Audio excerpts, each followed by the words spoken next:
Vamos lá, Salmo 128, versículo 1 até o 4. Nós estamos numa série sobre família. O mês de maio é o mês da família. E nós avançamos agora esse domingo que vem ainda, fechando essa série de 5 pregações, 5 estudos sobre a família. Achamos o Salmo 128?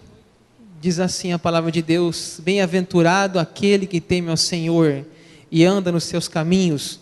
Do trabalho de tuas mãos comerás, feliz serás e tudo te irá bem.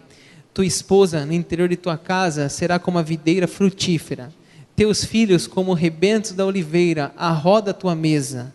Eis como será abençoado o homem que teme ao Senhor, ou podemos colocar aqui a família que teme ao Senhor, a mulher que teme ao Senhor.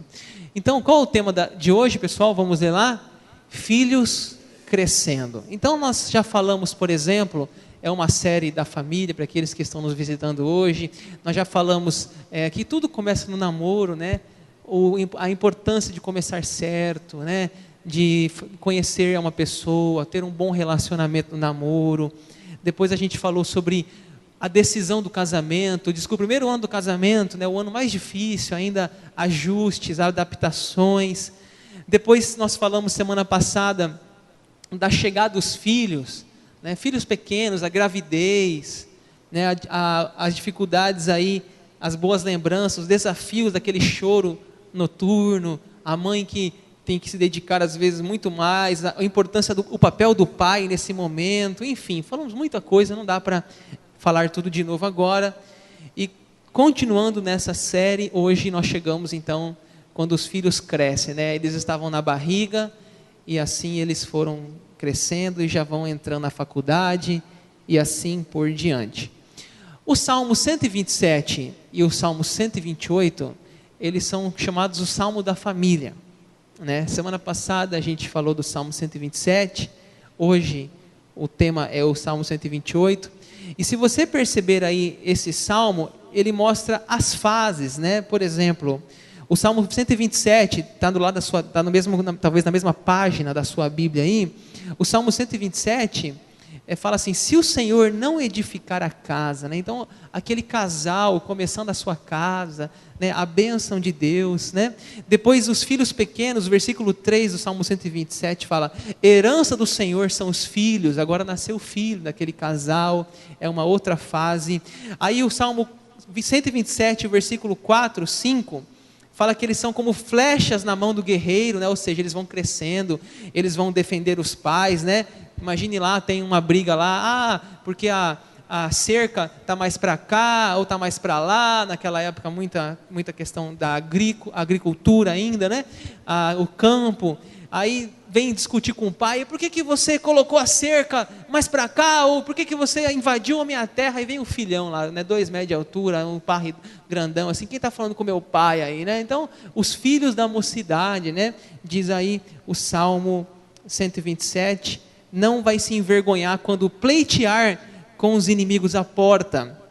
E a gente entra então no Salmo 128, versículo 3, a família aí já família no caso madura, né? Os filhos já adultos, a família na mesa. Tua esposa, versículo 3, Salmo 128, tua esposa no interior da tua casa, uma videira frutífera, teus filhos como rebentos de oliveira, à roda da tua mesa. E na semana que vem vamos encerrar o Salmo 128, versículos 5, 6, que fala assim: e veja os filhos dos teus filhos, ou seja, os netos. Nós vamos falar semana que vem da velhice, né? Da terceira idade, esse momento também desafiador, que todos nós vamos ter que passar um momento da nossa vida.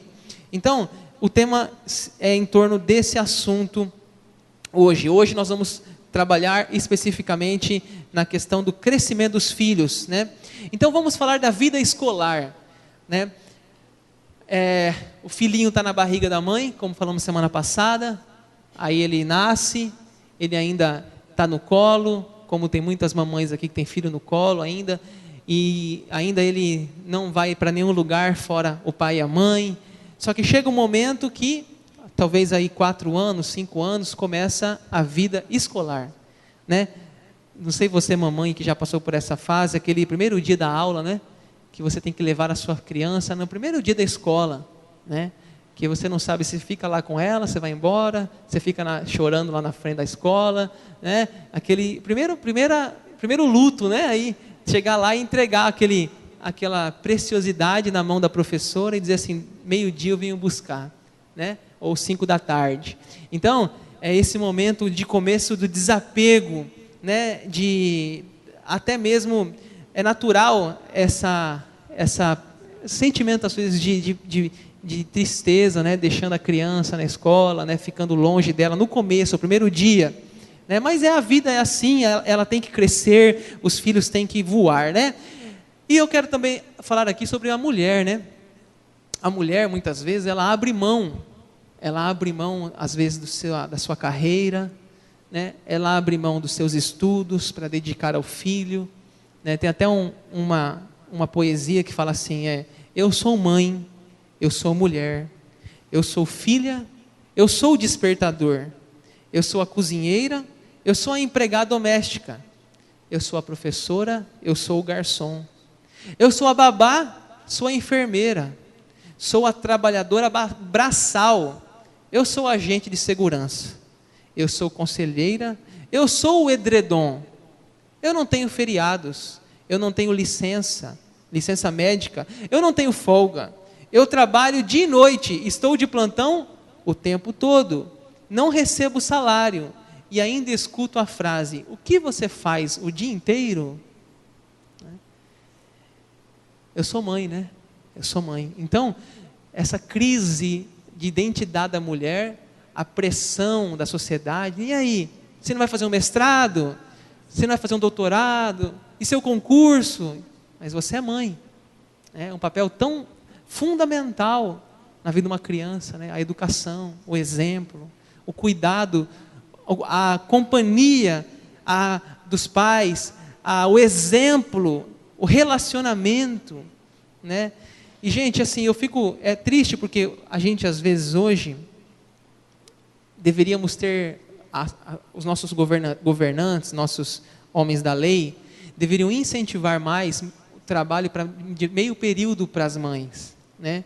Por exemplo, a mãe trabalha das 7 a meio-dia, ou das 2 às 5, meio-dia às 5, enfim, aquele tempo que o filho está na escola, e ela pode trabalhar, só que isso é muito difícil acontecer, né? São poucas empresas que têm esse tipo de trabalho, é integral, e aí o que acontece? Tem que deixar o filho muitas vezes na escola integral, né? Chega no menino 7 da manhã, busca o menino 5 da tarde, né? Muito cansativo, aí chega em casa, está cansada, não tem nem tempo, a família não tem nem tempo de ficar junto. Então, realmente a gente deveria repensar, né, a necessidade do convívio familiar nessa idade, né? E às vezes a mulher abre mão, né? Ela, não vou trabalhar então, e isso gera frustração muitas vezes. Daqui a 5 anos, daqui a 10 anos, ela vai falar, poxa, o que eu fiz da minha vida? A não ser mãe, né?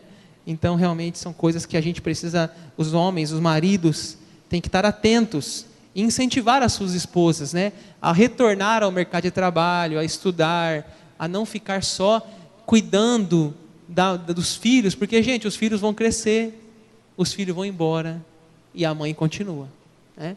Então a gente precisa saber essa fase, saber esse equilíbrio aí e como lidar melhor com isso. E os filhos começam a ser independentes. A foto aí é uma criança colocando um chinelo e parece que está até invertido no pé. A criança faz muito isso, né? Põe um pezinho no errado, no direito, no esquerdo, né? E assim os filhos começam a querer ser independentes, né? Quem aqui, talvez, eu já ouvi essa história aqui mesmo, acho que o Valdeci falando para mim, aí a Cida dizendo que a Sara, outras crianças, eu vou com essa roupa hoje, né? E não há quem tire essa roupa da criança, né? Ela quer ir com aquela roupa. Eu lembro de uma vez desse comentário aqui na igreja, né? Ela quer ir, então começa esse processo de independência, né? A criança, ela quer se desligar dos seus pais, ela quer se tornar voar, né? Já quer tomar o seu banho sozinha, né? Ela quer viver e começa a saída, né? Mãe, eu vou dormir na casa do meu primo, né? Mãe, eu vou jogar bola com um amigo. mãe, eu vou, e começa a saída de casa, cinemas, passeios, e assim começa um processo natural de independência. E eu quero dizer, gente, que isso é saudável, isso é bom. É ruim quando o filho não desgruda da mãe. É ruim quando o filho fica, um filho numa idade de crescimento já, ele não consegue desgrudar do pai e da mãe. Isso é ruim. Ele tem que começar a ser independente, criar novos relacionamentos, novas amizades. E assim, gente, cresce a criança. E vai chegar naquele período que nós chamamos de adolescência, né? Adolescência que ela vai de 12 a 17 anos, né? Mais ou menos. Isso aí, há uma discussão dessa idade. Eu gosto de trabalhar com esses números, 12 a 17 anos, né? E a adolescência, então, é uma fase que, sabe quando você vê um tio ou um amigo ou alguém de outra cidade, fala assim, nossa, como você cresceu, né? Então, era uma criança e agora já é um adolescente, o corpo já mudou, né, o rosto, a gente chama de puberdade, né? Acontece um estirão muito rápido, a voz muda, o corpo muda, né? E assim é um crescimento normal e natural e saudável, né? E é uma fase muito difícil, a adolescência, né? Uma fase de muitas crises, de muitos desafios. É a fase do espelho, é a fase do selfie, é a fase das redes sociais, né? E começam já, enfim, um novo mundo, e muitas vezes o pai nem sabe o que significa tanto aplicativo que ele tem no celular, né? O que é Snapchat, né? O pai nem imagina o que é isso, né? É esse nome? Nem eu sei o nome do negócio. Snap? Nem conheço, essa rede eu não uso.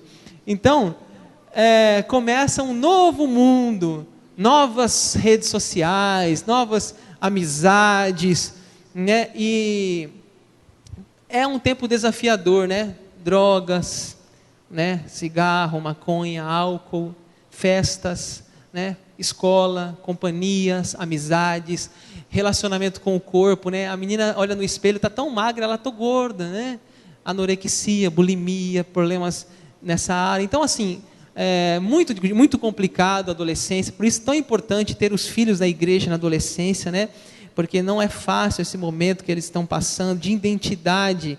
Mas, por outro lado, gente, é interessante. Já viram um adolescente conversando com o pai? Adolescente fala sobre política, adolescente fala sobre futebol, adolescente fala sobre qualquer coisa. Eles já discutem tudo, eles conversam de mulher para mulher, homem para homem. Eles sabem de tudo, eles estão antenados, eles estão ligados em todos os assuntos. É um tempo gostoso que o pai pode aproveitar mais. Por exemplo, eu estava conversando até esses dias, né? Quem sabe eu e Samuel, quando Samuel tiver uns 15 anos, Samuel, vamos correr hoje 10 km, Samuel? Né? Vamos correr 10 km? Ô Samuel, vamos lá comigo no futebol da igreja? Né? Gostou dessa fase? Né? O seu filho adolescente, você poder já conversar mais, discutir. O impeachment, o que você acha do impeachment? Eles discutem. Né? Eles estão antenados nos assuntos, no momento do país, né? Bíblia, conversa de Bíblia também com eles sabem tudo, então é gostoso essa fase. Muitos pais têm medo de adolescência, né? Meu filho chegar na adolescência, eu tô enrolado. Não, a adolescência é um momento muito gostoso, e você vai poder conversar, participar da vida dele, da fé dele, enfim, vai ser muito, muito legal.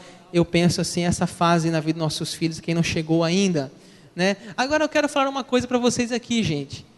Uma vez eu ouvi um pai, era para o filho trazer, isso aqui não foi aqui na igreja, tá?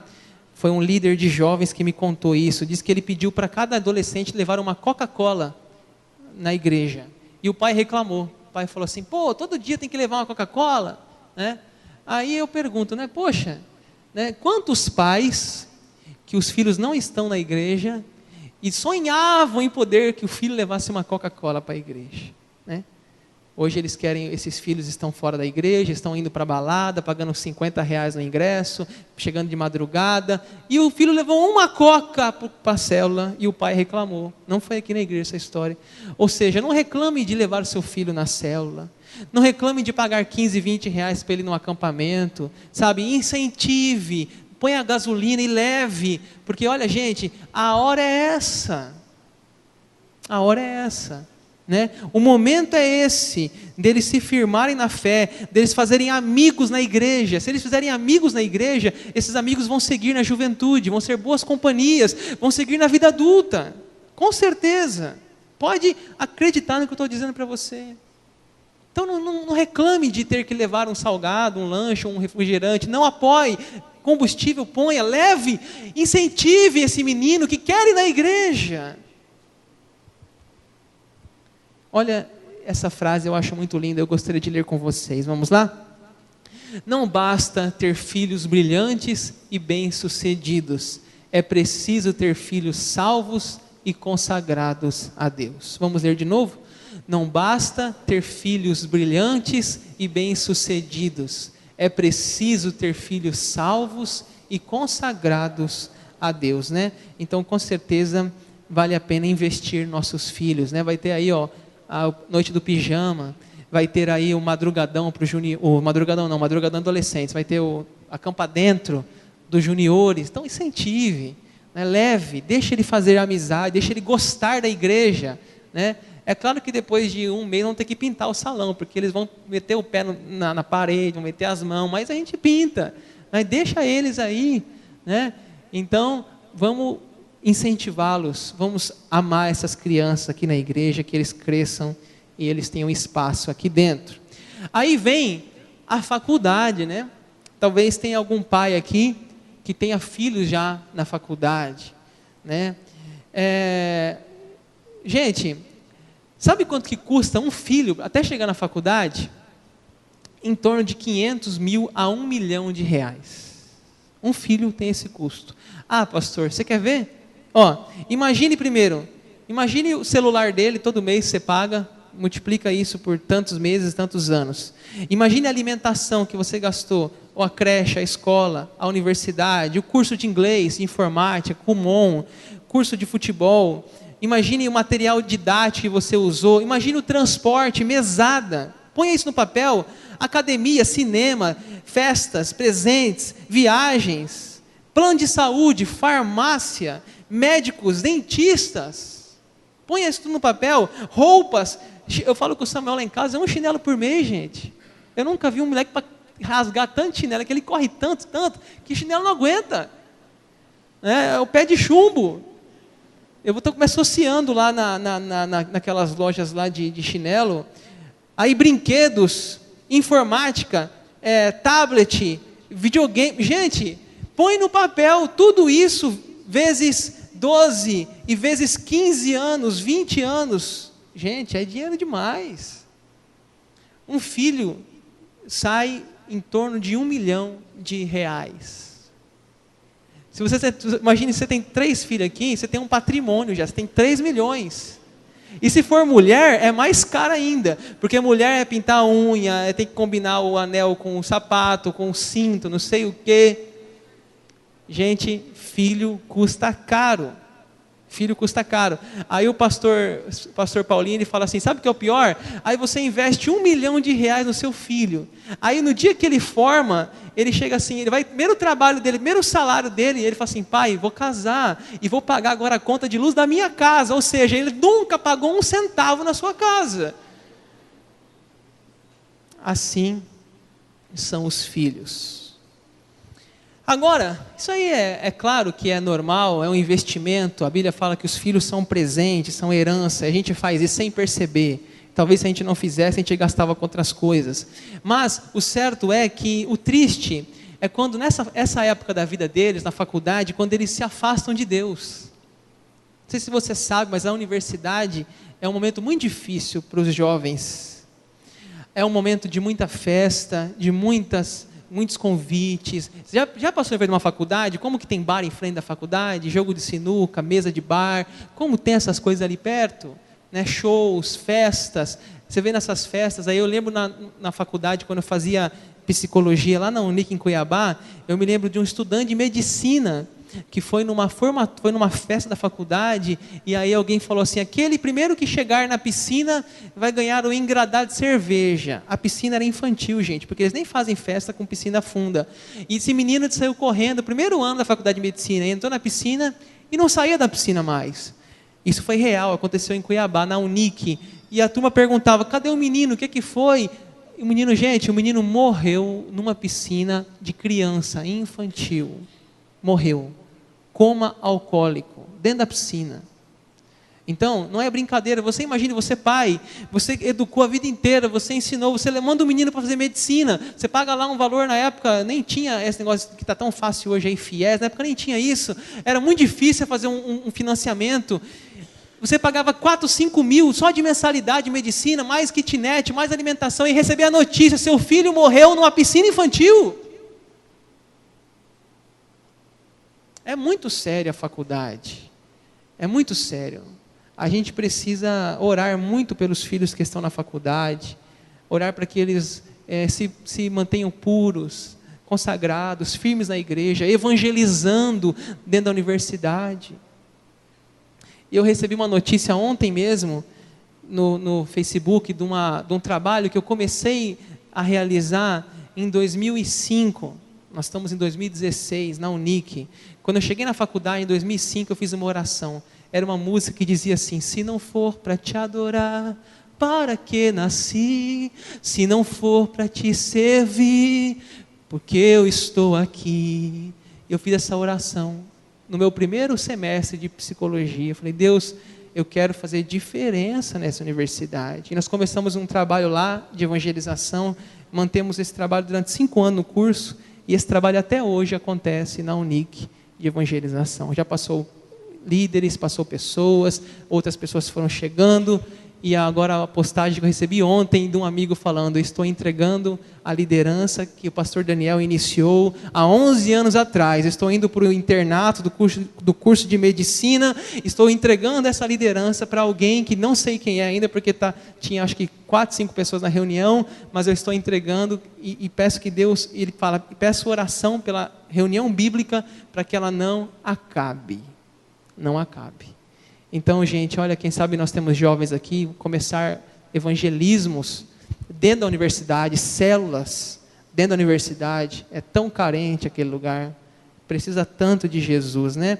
Tem até a história lá em Londrina, essa história aconteceu em Londrina, de uma jovem, isso foi em 2004, uma jovem de 19 anos, começou a beber e saiu com seus amigos, 4 jovens, alguns menores de idade, chegaram na casa da moça, chamaram ela para entrar no carro, o carro, volume muito alto, bebidas. A mãe da moça, desesperada, falou assim, Deus acompanhe vocês.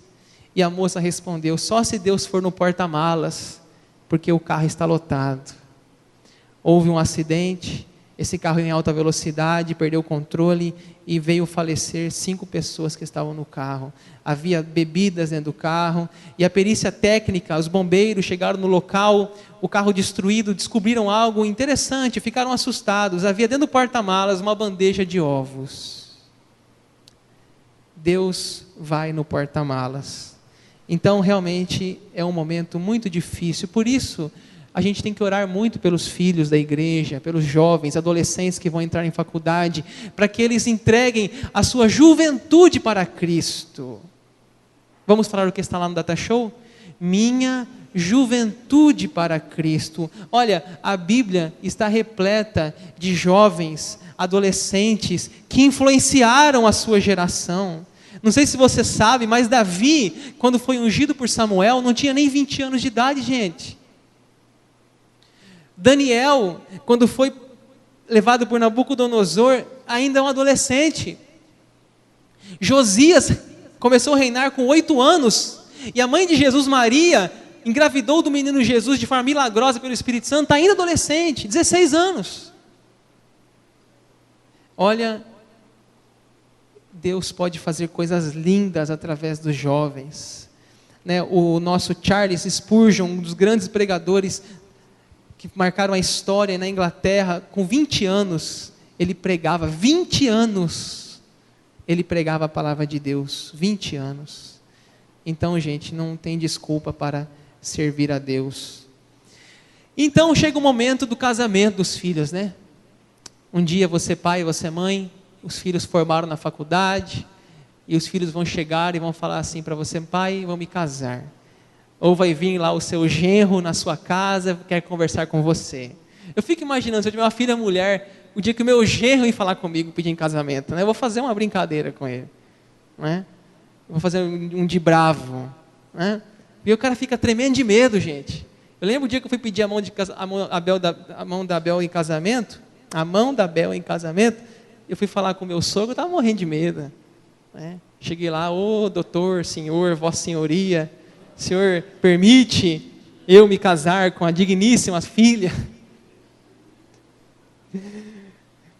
Imagine você aí, que coisa bonita, você levando sua filha, o seu filho no altar, você andando pelo corredor da igreja, florido, os amigos, os familiares, os padrinhos presentes, e você podendo dizer: poxa, completei, casei a minha filha, né? Estou completando essa missão.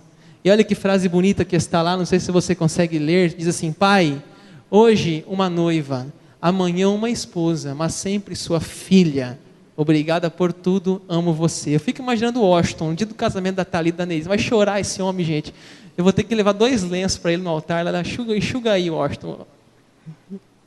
Que bonito que é o casamento dos filhos, não é mesmo?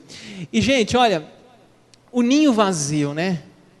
Eles vão se casar e eles vão embora, né? Tem um poema do Rubem Alves, eu quero já encerrando com esse poema. Quero ler para vocês um texto, na realidade, dele. Ele fala assim: filhos são como pássaros. Filhos são como pássaros, né? Por isso que é um ninho ali. Ouça o que diz Rubem Alves: imagino que para o pássaro, o ninho é uma doce morada. É uma casa de vida.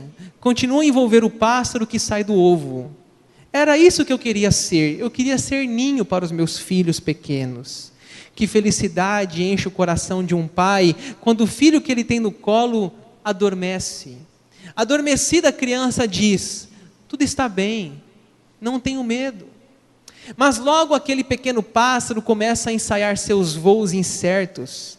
Agora não serão mais os braços do pai, arredondados num abraço, que irão definir o espaço do ninho. Os braços do pai terão que se abrir para que o ninho fique maior. E serão os olhos do pai ou da mãe, no espaço que seus braços já não podem conter, que irão marcar os limites do ninho. Criança pequena, a criança se sente segura, de longe, ela vê que os pais estão olhando, protegendo. Olhos são colos, olhos são ninhos. Não tenha medo, estou vendo você. É isso que eles dizem ao ver o pai, eles sentem ao ver os olhos do pai. O que a criança deseja nessa idade não é liberdade. O que ela quer é explorar, ela quer excursionar, mas ela sabe que tem que voltar. O tempo passa. Os pássaros tímidos aprendem a voar sem medo. Já não necessitam mais do olhar do pai e da mãe, é a adolescência. Ser pai de um adolescente não tem nada a ver com ser pai de uma criança. Pobre do pai que continua a estender os braços para o filho adolescente. Seus braços ficarão vazios. Como se envergonharia um adolescente se o pai fizesse isso na presença dos amigos? É um horror que os pássaros têm, de que os companheiros de voo vejam que o pássaro goste de ninho. Adolescente não quer ninho, adolescente quer asa. Os ninhos agora só servem de pontos de partida, e eles voam em todas as direções, voar, voar, voar. A volta ao ninho não é desejada, porque a vida não está no ninho, está no voo. Os ninhos se transformam em gaiolas. Eles procuram os olhos do pai, não para certificar de que estão sendo vistos, mas para certificar de que não estão sendo vistos. Aos pais só resta contemplar o voo dos filhos, sabendo que eles não podem ir muito longe, eles terão que voltar. E o pai se tranquiliza à noite ao ouvir o barulho da porta. Ele pensa: ele voltou. Mas chega o momento que os filhos partem para não mais voltar. Através da minha janela, diz Rubem Alves, vejo um ninho que as rolinhas construíram nas folhas de uma palmeira. A pombinha está chocando seus ovos. Vejo sua cabecinha aparecendo fora do ninho. mas numa outra folha da palmeira há um outro ninho abandonado. Esse é o destino dos ninhos, abandono. Esse é o destino dos pais, a solidão. Não é a solidão de abandono, e nem a solidão de ficar sozinho, é a solidão de ninho, que não é mais ninho. E está certo. Os ninhos deixam de ser ninhos porque outros ninhos vão ser construídos. Os filhos partem para construir seus próprios ninhos, e é esses ninhos que eles deverão retornar. Assim é a natureza, assim é os bichos, e assim deveria ser conosco. Então, gente, para alguns casais é difícil essa saída. Para alguns casais tem se tornado muito sofrimento, mas não deve ser assim, porque, gente, são fases da vida, da família. Por isso eu quero dizer o seguinte, quero encerrar essa pregação dizendo o seguinte: olha, não coloque seus filhos no lugar do matrimônio, porque os filhos vão voar, e a esposa e o esposo vão ficar. Filho é no banco de trás. Então, você já viu essa coisa assim, né? Por exemplo, fala assim, eu vou abandonar o meu filho. Ninguém diz isso, né? Ninguém fala isso. Mas eu já vi tantos casais dizendo assim, eu vou abandonar o meu esposo, a minha esposa, né? Porque o filho é sangue do meu sangue. Aí eu digo, e o esposo é carne da sua carne. É mais importante um filho, mais importante o esposo ou a esposa do que os filhos. Isso é bíblico, gente. Em primeiro lugar, vem o amor conjugal. É importante o casal estar unido, para que esse filho veja esse exemplo de amor conjugal e sonhe para eles esse amor conjugal. Sabe que muitos filhos não querem às vezes nem se casar, nem ter um compromisso, porque viram esse amor conjugal errado em casa. Por isso, precisamos tomar esse cuidado de não deixar que os filhos tomem um lugar que não é deles. O lugar é do esposo e da esposa. Isso é importante a gente entender.